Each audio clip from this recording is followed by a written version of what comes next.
Yeah, hello. A very warm welcome to you all, wherever you might be watching us from around the world. It is 10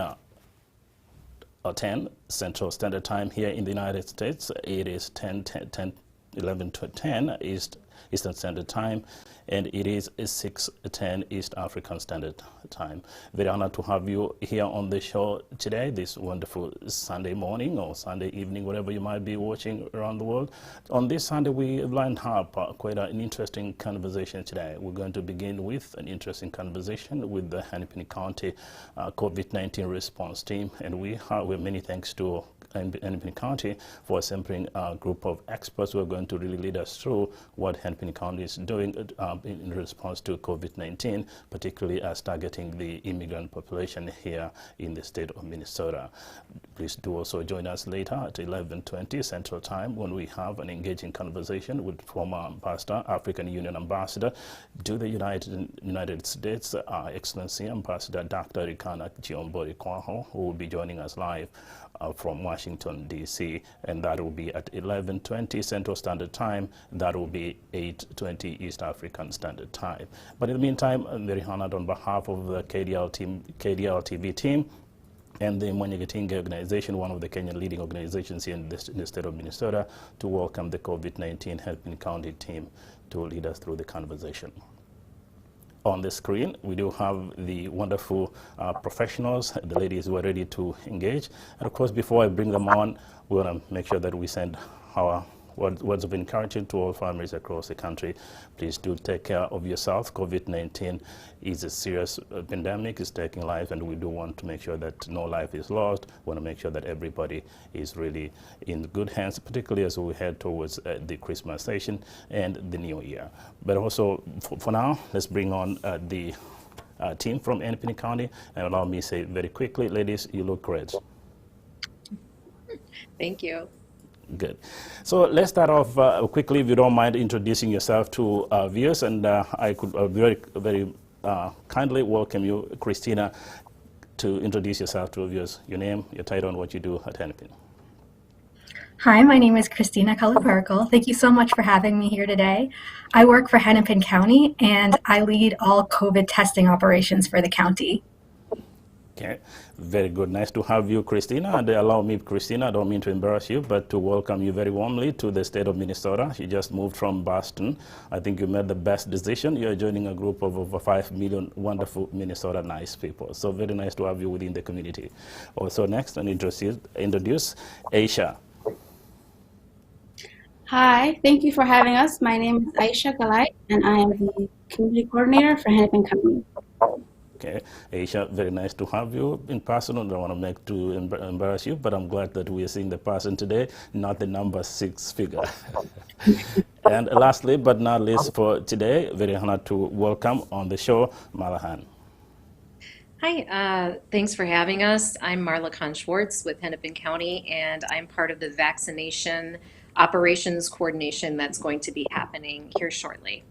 Okay, thank you. Again, ladies, on behalf of KDRTV, and I'm sure I speak on behalf of thousands and thousands of the immigrant community here in the state of Minnesota, I want to thank you, and also want to thank the department for which you work and Hennepin County for the wonderful job they're trying to do to help the immigrant community. And I'm going to also highlight that Minnesota is one of the most immigrant-friendly state in the nation. That's key. And also underscore another important fact that Hennepin County, where you guys are representing, really is where the majority of immigrants, especially the African immigrants, live. So really you have a monumental task of addressing the immigrant community today. So of course there's been a lot of discussion around COVID-19. There's a belief that is COVID-19 depending on what argument you're advancing, whether it's medical or political, and whatever political persuasion. But I want to start with you, Christina, if you don't mind. Based on your assessment as a department, as a team, how are you defining COVID-19? That's a good question. So COVID-19 is an infectious disease, and it's caused by a virus called the coronavirus, and it spreads mainly from droplets that come from the nose and mouth when someone who is infected either coughs or sneezes or exhales. So the most common way that it's spread is when someone has close contact with someone else who is infected. And there's sort of a wide range of symptoms. Most commonly, it's sort of a flu-like syndrome. So you get fever, cough, chills, runny nose. You can get throat pain, shortness of breath. Rarely people can get GI symptoms, so nausea or vomiting, and sometimes they can get symptoms like loss of taste or smell, but some people get no symptoms at all. So the symptoms, if they do appear within 2 to 14 days. And some people, again, get no symptoms, and they can spread the disease without knowing. That's why it's important to get tested. Okay. Very good. I'm going to stick with you for a quick second here, not to put you to my Professor Christina. You talk about signs and symptoms. Are they the same to all demographics, men, women, young, children? Are they different, or is there something that we should be watching for? Well, that's an interesting question. So COVID sort of looks different on every person that gets it. People that are older sometimes have more severe symptoms just because their immune system is weaker. But young people can get severe symptoms too. Anybody can. That's the scary thing about COVID. Okay. Oh, very good. Thank you. So again, and then that means I'm bringing in Aisha. And Aisha, your task here is monumental, given the fact that you're really in charge of working with the communities. And as you well know, the communities that we're really targeting are there's a sense of, for example, African socialism, and people believe that there's a need for people to gather together, whether it's during birthdays, it's Christmas, whatever that is. From your hand, how do we stop COVID-19 within that targeted population? Yeah, so there are several ways to reduce your risk of getting COVID. The first would be to wear a mask and to make sure your mask covers your nose and your mouth and fits securely on your face. And when you put on your mask and you take off your mask, make sure that your hands are clean. And if you have a non-disposable mask, make sure you wash it regularly. And another thing would be to stay 6 feet away from people in public, to limit your gatherings to people in your immediate household, to cover your coughs and sneezes. And if you get tested, if you have any of the symptoms that Christina just mentioned, or if you think you've been exposed, and a next step would be to stay home when you're sick or waiting for your test results. So all these prevention steps are necessary to reduce your risk, not just one. And for more information on how to reduce your risk of getting COVID, please visit takecarehennepin.org. Okay.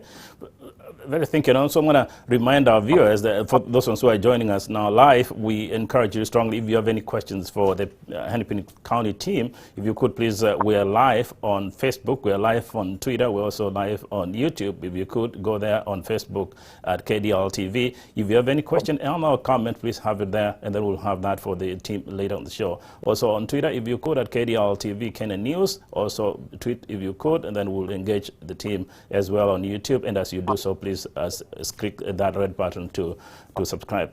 I'm going to stick with you again for a moment, Aisha, more particularly to the immigrant population who really cannot afford to stay away with families. That is one of the major concerns that we're really seeing a lot. People, there's a political argument that this does not exist to begin with, and therefore people say, no, we got to gather because that's who we are. What do you say to them?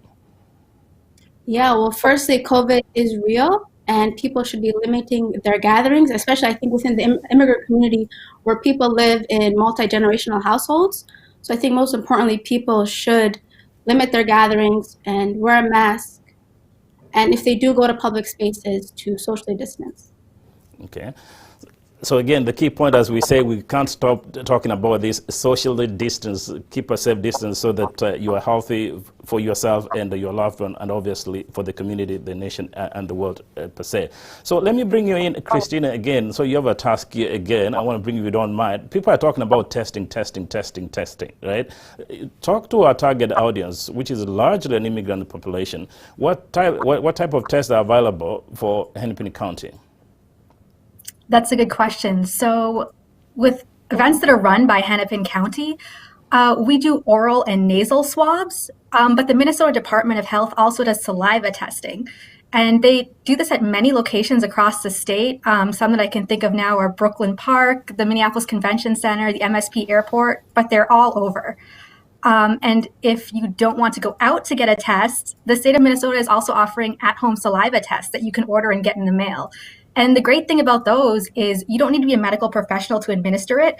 All you need to be able to do is spit into a cup or a vial at home and send it off to get tested. But what I'm excited to talk about today is that Hennepin County is hosting an event in a partnership with Manyagatenge, and it's free and open to everyone, and it's on Saturday, December 19th, and it's noon to 4 p.m., and it'll take place in Brooklyn Park at the Brooklyn Park Community Activity Center, and the address is 5600 85th Avenue North, Brooklyn Park, Minnesota, 55443, and we will have interpreters available for our English language learners, and there'll also be free cloth masks distributed. And if you want to learn more about any of our testing events or efforts, visit us at hennepin.us/testing. Okay. So okay, Christina, stick with you again, really. Again, so sometimes it's interesting, and I do talk a lot with people in the community. Sometimes what happens in the news really triggers down to communities, and people really interpret that very differently. So, for example, the statistics seem to show that the elderly are the most likely to have COVID-19. So there is a scary conversation within the community that if you go to the testing center and you see an elderly person, that could be a problem. In other words, I'm talking about a lot of stereotypes that are going on there. And also, quite frankly, the figures tend to show that the people who are suffering pretty much are those ones low socioeconomic class, minorities especially. So people are really scared. There's the fear part, particularly to a larger part of our community. So take our people through what really happens at that testing center, because if depending on that, then people can show up. If not, I worry that people may not even show up. Just what happens at the testing center? Thank you for asking. Yeah, it's nothing to be scared of. So we collaborate with community partners like Hennepin Healthcare on our testing events. And again, you can find out all about our testing events at hennepin.us/testing. And one thing people really like about our events is that you do not need to make an appointment. You can just walk up and our team will guide you through the registration process at the event. And I think one concern that a lot of people have is the cost of testing, but we're happy to say that COVID-19 testing is free. You don't need insurance, and you also don't need to provide any sort of identification or social security number if you don't want to. If you have insurance, we would bill the insurance company, but if there's any fees left over, Hennepin Health will cover it. And if you do not have insurance at all, still come tested. Don't be afraid to come get tested because we'll cover the whole cost for you. So after you fill out your registration form, the staff will make sure that you're socially distant while you wait. We don't want people catching anything at the event, and we make sure that you stand 6 feet apart. And so when it's time to get your test, a qualified medical professional will perform the swab. It's either a nasal or an oral swab. And another thing I think people are scared of is like they don't really know what a swab feels like, but it's quick and it's very safe. And there, some people do experience a bit of discomfort, but most people get through it just fine. And at the testing event, you'll also get a folder which will explain to you exactly how to receive your results. So usually they come within 3 days, and you have to use a website called MyChart, which you have to sign up for. Sometimes it takes a bit longer than 3 days, but usually it's within that time frame. And if you do test positive, you may get a call from our contact tracing and contact investigation department. So look out for that. And also, if you do test positive, it's very important that you socially distance and avoid gatherings and leaving your household so you don't spread it to other people. And you should also make some phone calls and let the people that you have been in contact with know that they should get tested as well. And by in contact with, I mean close contact. So within 6 feet of someone for about 15 minutes over 24 hours counts as close contact. And, as you're leaving an event, please feel free to pick up a free cloth mask. And also for English language learners, we will have interpreters available. Okay. Good point. Again, maybe I know, Marla, you're waiting. You'll have a huge task later on. Maybe later can bring you Aisha and Christina. Source of information is very critical. And I think one of the problems that I've seen really a lot, I'm glad that you're providing a link, and if you could repeat that now later, Google has become a very good doctor and advisor to a lot of people in the community. Right? People they want to go on and Google and search, and whatever they find in Google, they tend to believe it as fact. What do you say to them? Well, I mean, the internet can be, everyone's on it, so anyone can write anything. So it's important to look for reputable sources. I would say that a great source, if you would like, is hennepin.us/testing. we have accurate, vetted information that will tell people the truth about what's going on with COVID. Because true information is probably the most important thing you can arm yourself with right now. Very good. So, Aisha, I want to bring you back on. We have a task here, and part of what we are doing here at KDRTV is try to, as best as we can, inform, educate, and persuade our target population to really pay attention to what's happening really, not just here in the state, across the country, but all around the world. But as we do so, obviously there is skepticism. There is also always fear or a lack of information. From your experience, what has been done in the past to encourage people to go for testing and, more importantly, take care of themselves?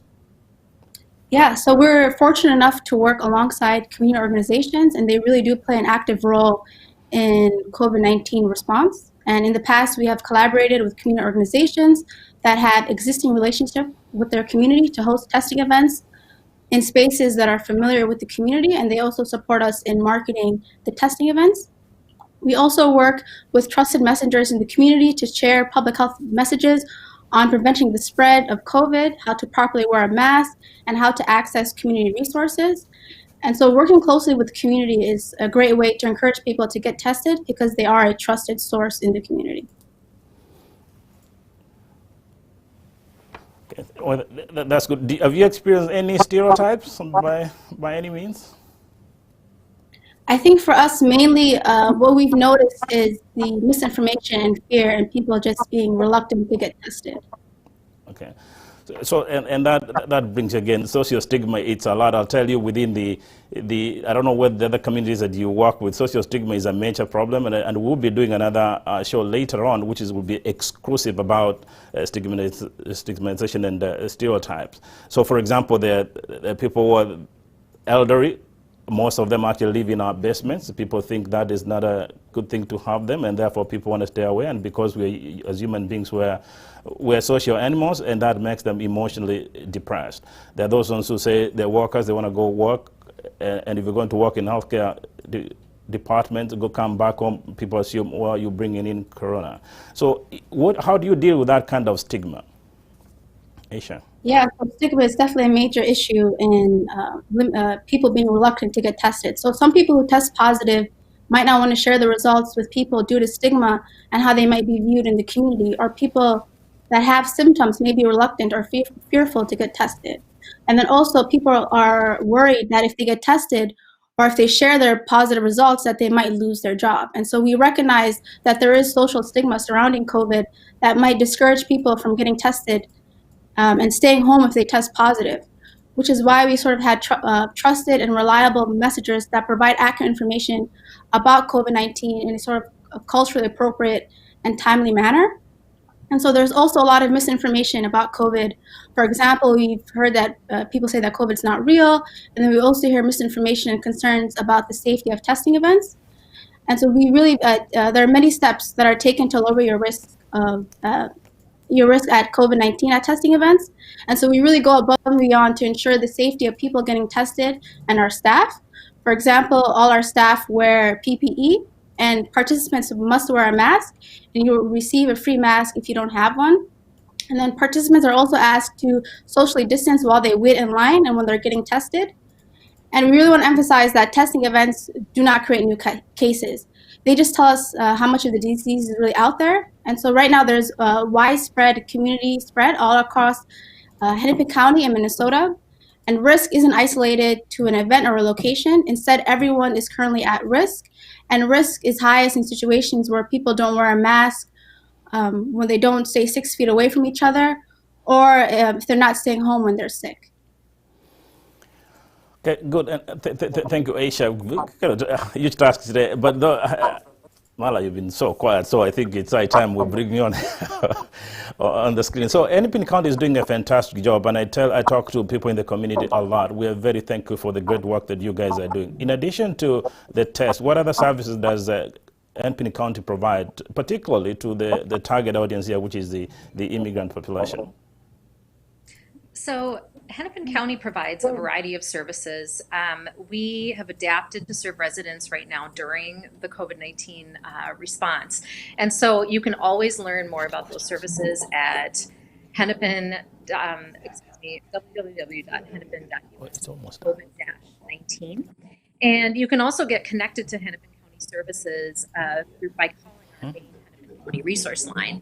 And that number is 612-348-3000. And we kind of call that our one-stop shop for all county services. And so there you can get hooked up with food, clothing, financial resources, health, supplies, and more.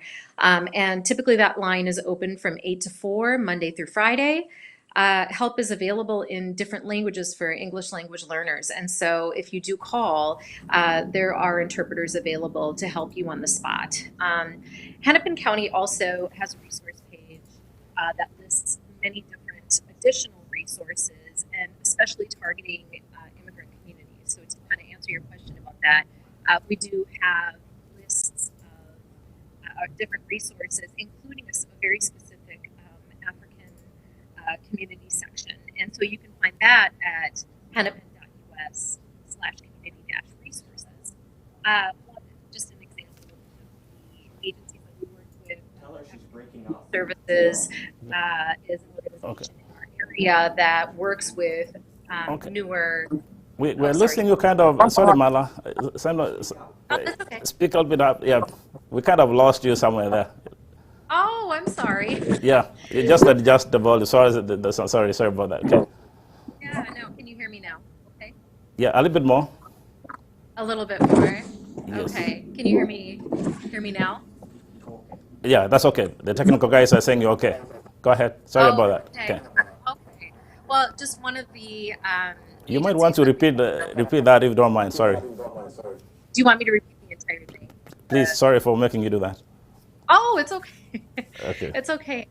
So we've adapted our services during COVID-19 so that we can work with the community and continue to work providing resources. And so our website is hennepin.us/COVID-19, and that is a resource for COVID-19 website. You can also get connected through our main resource number, which is 612-348-3000, and this is kind of our one-stop shop for help with food, clothing, finances, health supplies, and more. And that phone line is open typically Monday through Friday from 8 to 4:30. There's help in different languages for English language learners, and we also have a very specific, just to answer your question, going back to what services might be available for immigrants and people from different communities, diverse communities. We have a community resources page, and that web address is hennepin.us/community-resources.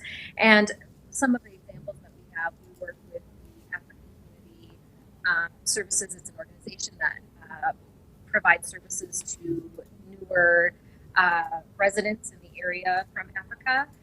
Again, as Christina mentioned, and Aisha, Moyatenge is a trusted messenger that we're doing a testing event with on 12/19, and they also provide resources, job training, job placement, and other services. And so if you visit that website, again, that's hennepin.us/community-resources, you'll find quite a few diverse sets of resources for different communities. Very good. I think your sound system is improving now. We kind of lost you there somewhere in the middle, but I think it's doing good. So again, for our viewers, if you have any questions, please feel free to reach out on Twitter or YouTube or Facebook, and then we can forward that now later to the team. But at the same time, if you do need help and issues related to COVID-19, please feel free to call that number there, which is helpline 612-348-3000. That's for, they are available from Monday to Friday, 8 a.m. to 4:30 p.m. I'm not sure if they work over the weekends. The panelists will let us know, especially in the age of technology. But at the same time, you can shoot an email to them. They'll be able to help you. I want to stick again with you for a moment, Marla, if you don't mind talking to us about the vaccines and distributions. I'm sure there's a lot people talking about this vaccine coming up soon. Is there any vaccine as best as you know? And if any, how is that going to be distributed? So Minnesota Department of Health anticipates that Pfizer and Moderna, which are the two main vaccines that are going to be released, and just a couple days ago we saw that the FDA approved the Pfizer vaccine, and so we will begin to distribute the vaccine later this month, and so it's going to be kind of the hot topic moving forward here. Besides continuing to promote testing. The development process has been made more efficient in many different ways, and the safety and effectiveness is one of our top priorities, or a couple of our top priorities.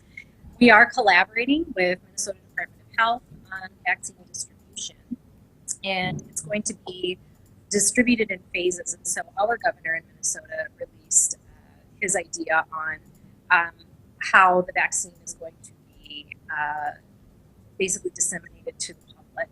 And it's going to be in phases. So starting in 1A, the specific people that are going to be vaccinated are healthcare workers and people that live in long-term care facilities, because as we've seen, healthcare workers are at very high risk of contracting COVID based on their patients that they're working with and in that healthcare setting, as well as people that are in long-term care facilities.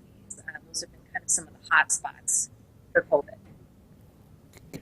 Very good. Mala, here's a problem. Again, as we engage in this conversation, we're also very sensitive of the target market. People are talking about the vaccines, but as Aisha was talking moments ago, we also understand the communities have their opinion leaders, if you will, who go on Google, find whatever research, and then go back and advise. So and then they come up with these interesting conclusions. That maybe that's the best way you can cure COVID-19. What do you say to people might say they have alternative medicine, which is based on some traditional beliefs? So I would kind of just repeat what Christina was saying about finding trusted sources, and you can go to Minnesota Department of Health, you can go to Hennepin US/testing. The CDC also has some really great material on vaccine. They have a fact page because I think there's already a few misconceptions about the vaccine, and if you look at trusted resources, I think that you can really clear those misconceptions up. Okay, very good. Thank you. I want to bring you back in, Christina, if you don't mind. I want you to talk directly to as a segment of our population, particularly the immigrant population. It's a huge population of our people work in the healthcare industry. They're nurses, nursing assistants, they're doctors, a lot of them, right? Of course, they need to protect themselves. At the same time, their families need them. Do you mind speaking directly to them and let them know? And there, for example, is a question. We'll get that question in a moment. But Christina, talk to those ones who work in the healthcare industry. Sure. Well, we love our healthcare workers. They're working very hard to make sure that we're all safe. And part of that is taking care of themselves. So get tested regularly, and avoid gatherings, because if you're at higher risk to get infected and you're around loved ones, you risk spreading the disease to them. And if you're symptomatic, so if you lose your sense of taste and smell, or if you have a stuffy nose, or you're coughing or trouble breathing or body aches or fever, stay home. Don't go to work. Take care of yourself so you can take care of others. That's what I would say. Okay, very good. Thank you, Christina. Aisha, I'm going to bring you in as well so that we also look at the different communities that you really focus. Do you mind taking of this? Because we want to make sure that after the show, we should be able to share this discussion to different members of the immigrant community. Aisha, which communities in particular do you work with? Do you have Aisha? Worked multiple different communities, very diverse communities. In the past, we've worked whether it's African populations, whether it's Asian, and whether it's sort of the Latino, Latinx populations. And so I think for us, what we do is we sort of figure out community organizations that have existing relationships with the communities and figuring out, identifying hotspots, and then hosting, whether it's hosting testing events or sharing information with the communities on how to prevent the spread of COVID. Okay, good. Do we have we might have one or two questions there for you, I think, from the people who watching right now. So would you say the people who are most affected based on your tests are young people, old, women, men, so that we really focus on addressing those specific target populations? Aisha? Yeah, I think currently everyone's at risk. I don't think it's hard. It would be hard to sort of decipher whether it's age, certain age range, or gender. I think everyone is at risk, and especially people. I think COVID is especially impacting people of color. So, as people, immigrant populations, people of color, minorities are at risk. Okay, very good. I don't know who will take that question there, if you don't mind. A couple of questions come there. Can you give us the statistics of how many people affected or died in Hennepin County? I don't know who will take that question. Is Mala an idea? I would say that if somebody wanted to obtain those statistics, because they change daily, that I believe you can visit the Minnesota Department of Health website, and they have those statistics available there. So again, go ahead. And I think, Ben, if you could bring that website for them and the number where they can call. I think pretty much if you go to the Hennepin County COVID-19, I think you can get the numbers as well. If you want more information, again, it's right there, hennepincounty.us/testing. That's where you can get all those statistics. And I think Mala is a spot on. These figures change every time I watch TV every morning. I mean, it's like, it's really crazy what's happening around the world. So it's really very difficult to give the immediate figures. But again, focus the fact that, and until next Friday, we're supposed to really take good care of ourselves. We should be having another question there, I think, from Dr. Karagu. Do we have that question? Okay, bring it up. I think that question is really targeting. There you are. And is anybody count ready to administer that? That is for Mala. Sorry, Mala. Oh, it's okay. So we are preparing to administer vaccines. And again, we are going by the guidelines of the phases that were laid out. So again, we're going to start with healthcare workers and people at high risk in long-term care facilities. But we don't have any final decisions on the rest of the phases yet. But other groups that may get some of the early doses include first responders, essential workers, adults with high-risk medical conditions, and other adults that are 65 years of age or older that are not in long-term care facilities. So in the end, ultimately, all Minnesotans will have an opportunity to get vaccinated. Of course, it's not mandated, but it is very highly encouraged because by stopping the spread of COVID-19, we can keep businesses, schools, and other venues open and hopefully return at some point to some form of normalcy. Stopping the spread of COVID-19 gets us closer to the end of this pandemic. There should be hope for better days to come, but it's going to take some months. And until the vaccine is widely available to everyone, we are really encouraging people to continue to wear their masks, wash hands, and socially distance. And we are preparing for administering the vaccines by identifying locations and areas where we will be able to administer those as the phases roll out.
I'm sorry, I can't hear anything right now if someone's trying to ask me a question.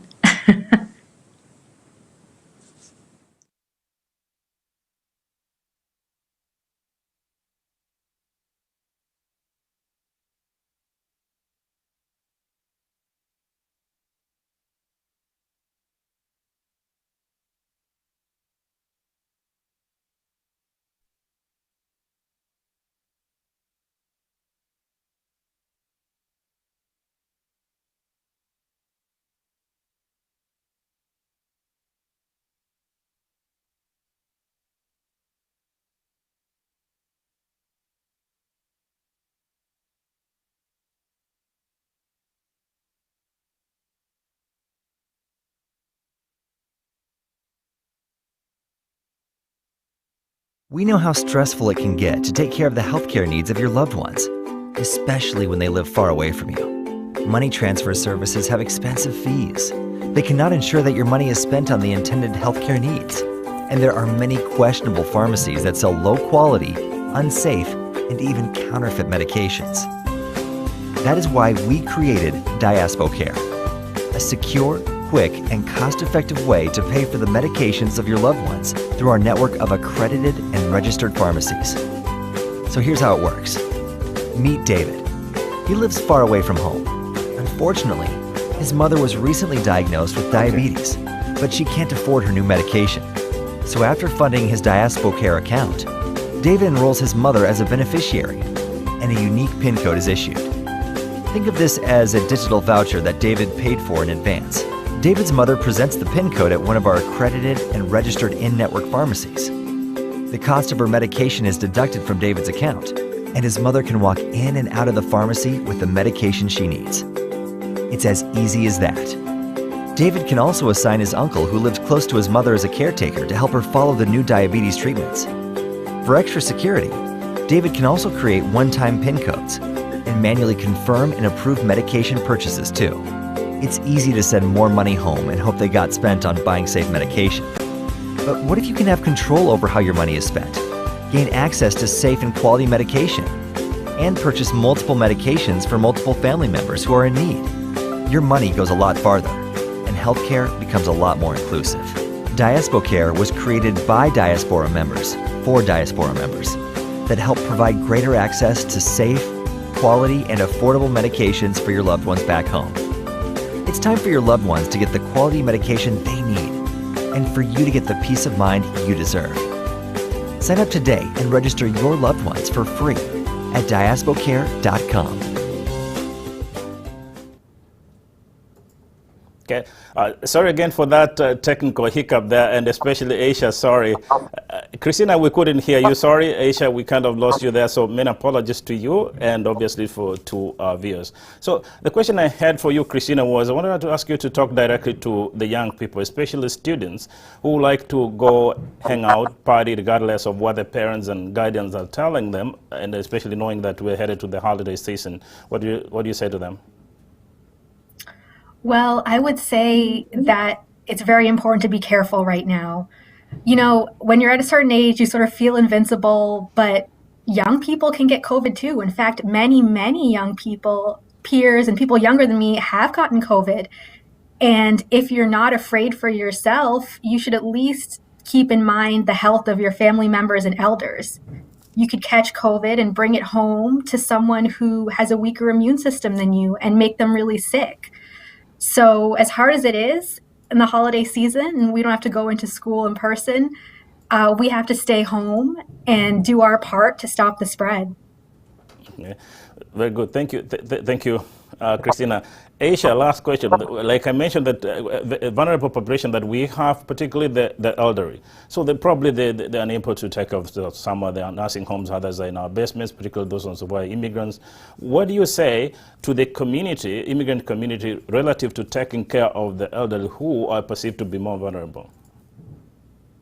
Yeah, I can definitely echo what Christina just mentioned. I think to limit your gatherings, especially if you live in a multi-generational home with elders, to properly wear a mask, to just know the steps on how to limit the spread of COVID, and not for yourself, but especially for the elderly population, because they're mostly at risk, but currently now everyone is at risk given the widespread of COVID.